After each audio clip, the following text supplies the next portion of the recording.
Мындан бир нече күн мурда биздин окуучу балдарыбыз көп ооруга чалынып больницаларга жатышты.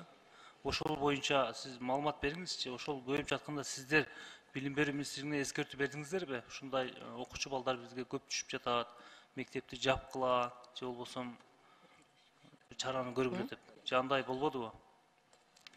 Бул өзү октябрь айынан баштап эле баягы грипптин сезону башталгандан баштап эле мониторинг ушул совместно министрлик менен илим билим берүү министрлиги менен чогуу мониторинг жасалган. Андан кийин баягы больницаларга балдар кичине баягы түшкөнү көбөйүп баштаганда биз ар бир класска өзүбүз чыгып, ошо биргеликте чыгып, ар бир класстарды текшерип, анан ушул чечимге келдик да.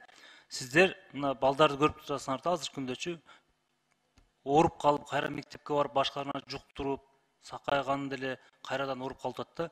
Ошондо силер алдын ала иштешиңер керек болчу да. Чындыгында көптөгөн биздин окуучу балдарыбыз больницада азыр. Азыркы күндөгү акыбалыңарды айтып бергилечи. Эмне кылдыңыздар азыркы күндө Бишкек шаары жана Ош шаары боюнча эле? Эң көп оору катталган жерлер. Мектептер жабылды.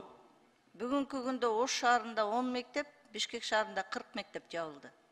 Эмне үчүн Ош шаарында 50ге жакын мектептин 10-ун жабасыңар, калганы жабылбайт? Себеби жаңы эле саламаттык сактоо министрлиги айткандай, мамлекеттик ошол жерлердеги жергиликтүү санэпидемстанциялар менен биргеликте 20% балдар сабакка келбей калган учурда гана мектептер жабылат. Качан гана ошо 20%дан жогору адам ооруп калганына жаба турбайсыңарбы? Ошону алдын ала карасаңар болот да силерчи, мисалы.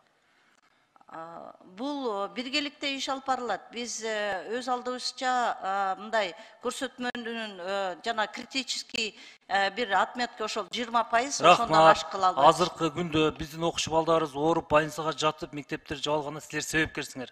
Алдын ала иштеген эмессиңер. Ошондуктан больницада жатып бардыгы. Бул жерге келип кооз сүйлөйсүңөр. Биздин планыбыз бар, пайызыбыз бар дейсиңер. Силер билишиңер керек. Түздөн түз силер себепкерсиңер ошого.